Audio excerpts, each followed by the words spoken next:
오늘 우리에게 주신 하나님의 말씀은 갈라디아서 5장 1절에서 12절 말씀입니다. 그리스도께서 우리를 자유롭게 하려고 자유를 주셨으니 그러므로 굳건하게 서서 다시는 종의 멍에를 매지 말라. 보라, 나 바울은 너희에게 말하노니 너희가 만일 할례를 받으면 그리스도께서 너희에게 아무 유익이 없으리라. 내가 할례를 받는 각 사람에게 다시 증언하노니 그는 율법 전체를 행할 의무를 가진 자라. 율법 안에서 의롭다함을 얻으려 하는 너희는 그리스도에게서 끊어지고 은혜에서 떨어진 자로다. 우리가 성령으로 믿음을 따라 의의 소망을 기다리노니 그리스도 예수 안에서는 할례나 무할례나 효력이 없으되 사랑으로서 역사하는 믿음뿐이니라. 너희가 다름질을 잘하더니 누가 너희를 막아 진리를 순종하지 못하게 하더냐. 그 권면은 너희를 부르신 이에게서 난 것이 아니니라. 적은 누룩이 온 덩이에 퍼지느니라. 나는 너희가 아무 다른 마음을 품지 아니할 줄을 주 안에서 확신하노라. 그러나 너희를 요동하게 하는 자는 누구든지 심판을 받으리라.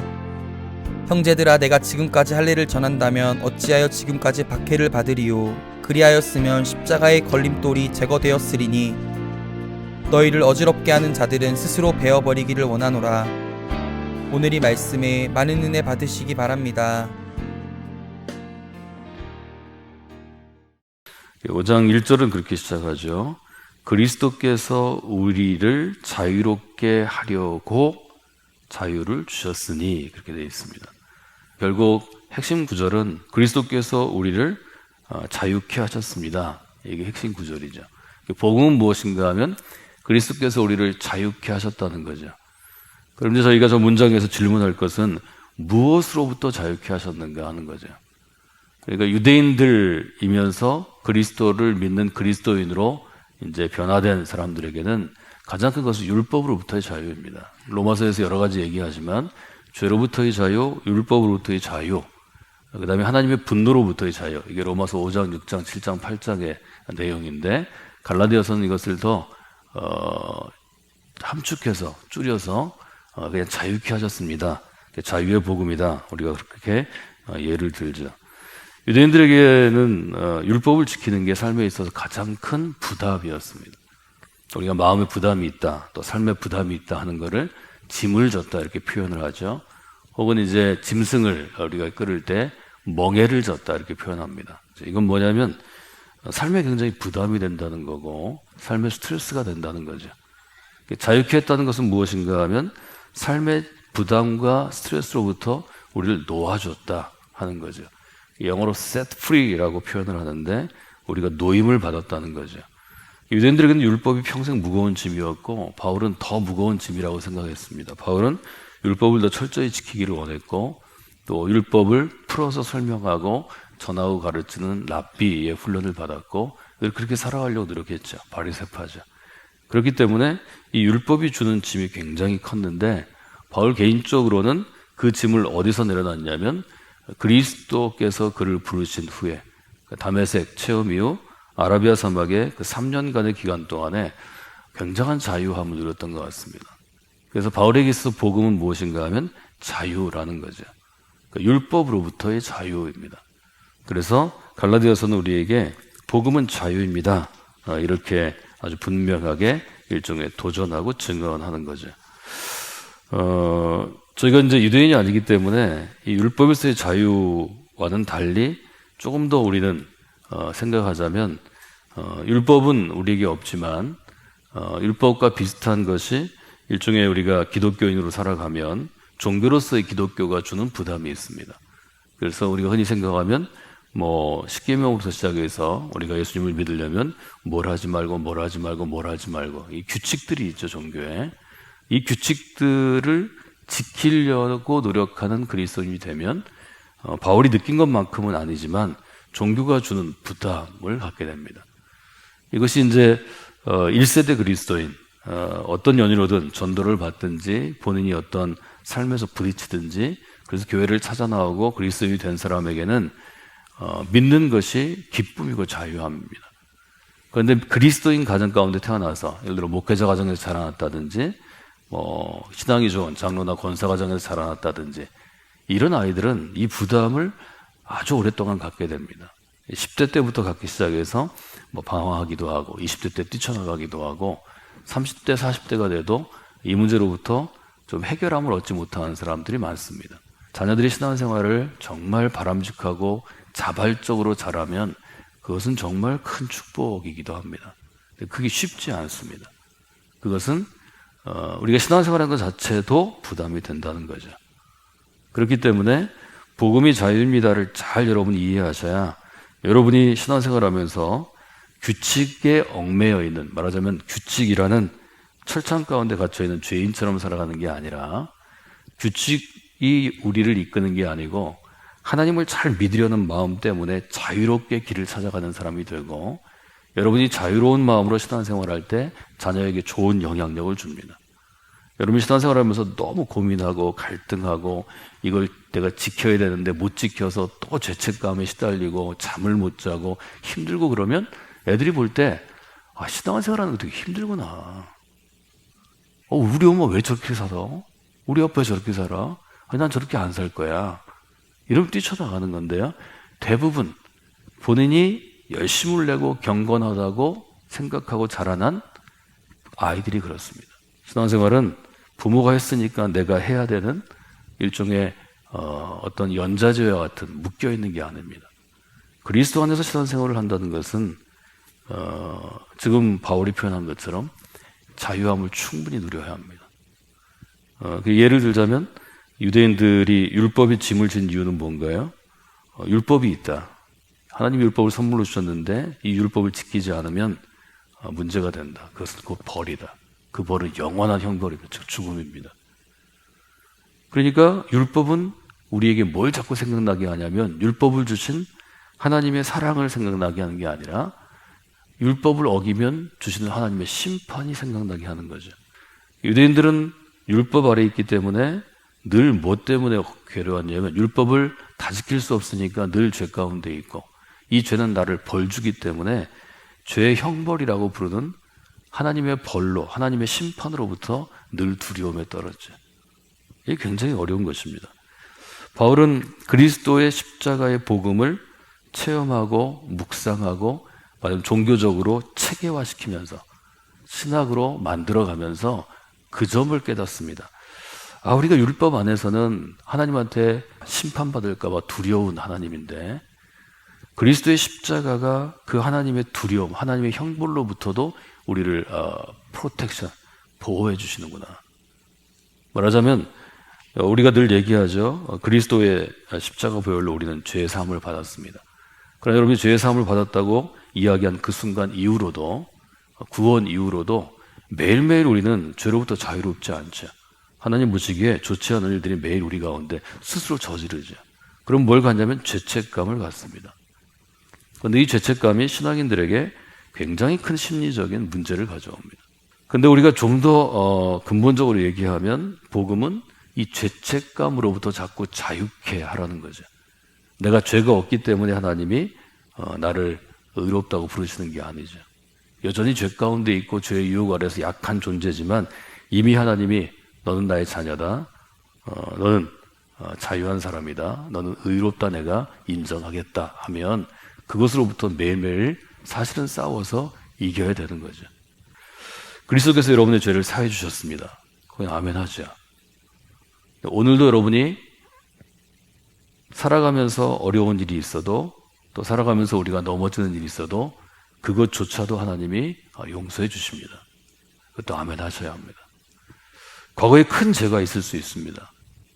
어떤 사람들은 속죄하는 마음으로 살아간다. 이렇게 내 신앙생활을 한다 얘기하죠. 그러나 그 과거의 죄가 주는 상처와 죄책감에서 자유롭지 않습니다. 늘 나는 나쁜 사람이야. 나는 징벌받아 마땅해. 나는 이런 대우를 받아야 돼. 이것이 그 사람을 눌려가지고 결국은 그의 속사람을 아주 어그러뜨려 놓습니다.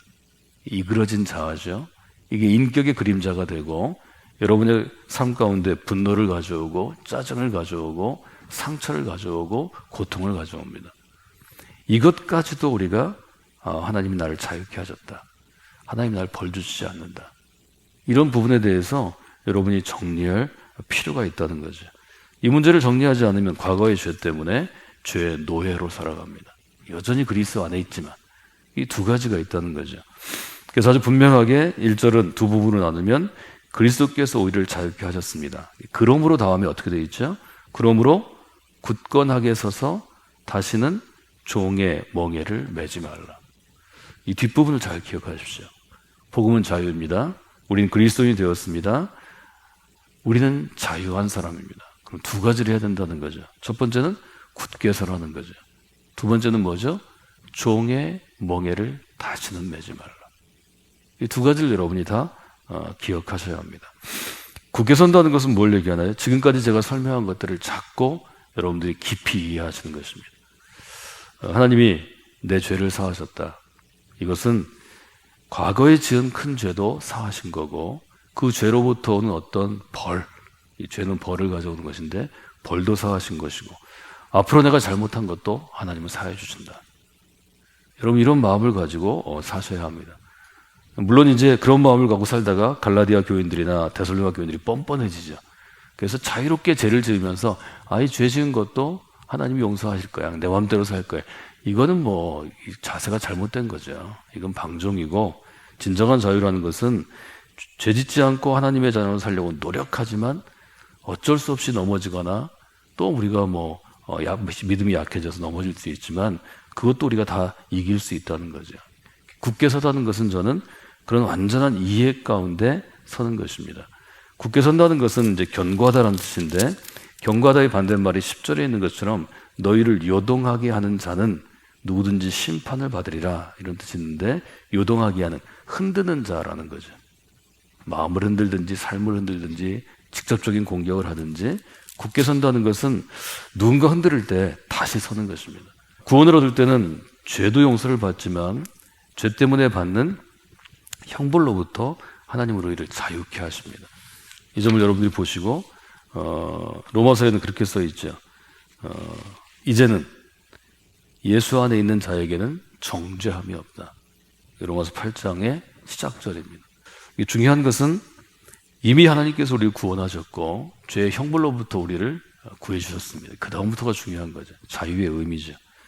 우리가 매일 유혹 가운데 있고 잘하기도 하고 넘어지기도 하고 그렇지만 여전히 우리는 구원받은 사람이고 우리는 천국에 하나님 나라에 갈 수 있죠. 이게 확신입니다.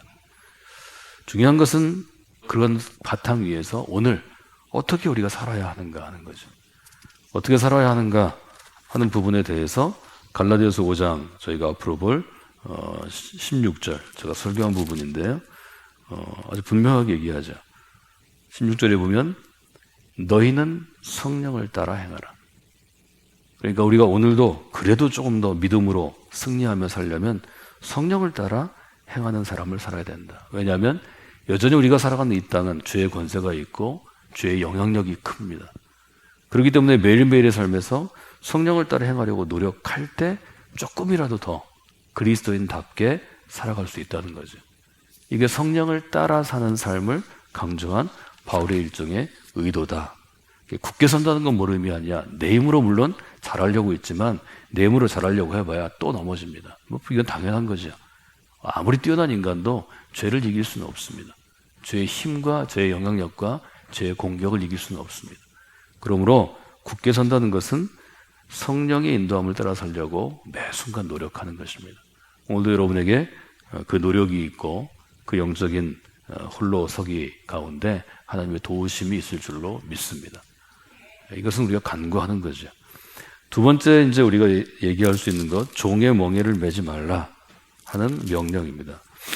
종의 멍에를 매지 말라는 건 뭐냐면 다시 그 짐을 지지 말라는 거죠. 어깨에 등짐 지지 말라는 거죠. 우리가 은혜의 복음으로 그리스도인이 되었음에도 불구하고 계속 종의 멍에를 매려는 종의 습성이 있다는 거죠. 노예 근성이 있다는 거죠. 누구의 노예냐면 죄의 노예의 근성입니다. 이걸 저희가 볼 수 있죠. 종의 멍에를 매면 우리한테 어떤 병증이 또 생기는가 하면 여기 한 4-5가지 볼 수 있는데 대표적인 게 예를 들어 4절 같은 거죠. 율법 안에서 의롭다함을 얻으려 하는 너희는 그리스도에게서 끊어지고 은혜에서 떨어진 자로. 일종의 반어법입니다.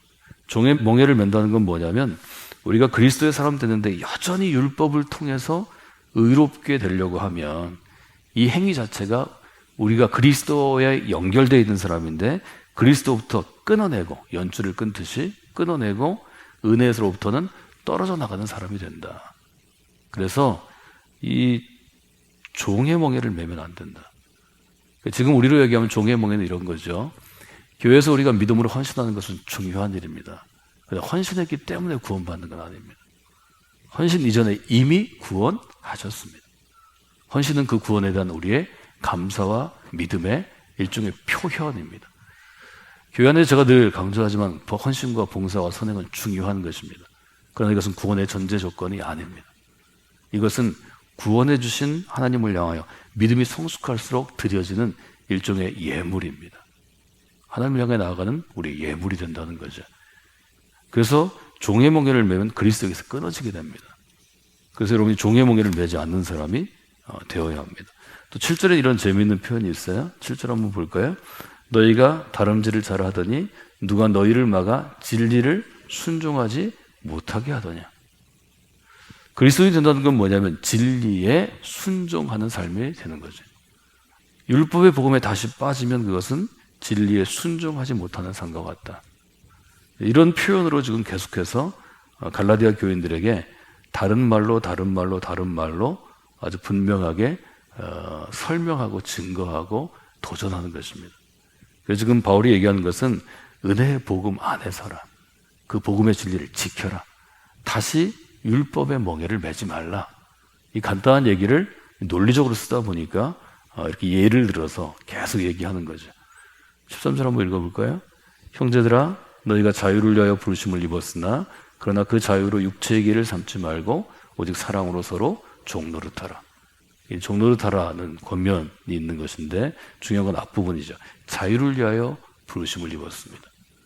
이것이 갈라디아서의 핵심입니다. 갈라디아서가 무엇이냐 이렇게 물어보면 복음은 자유입니다.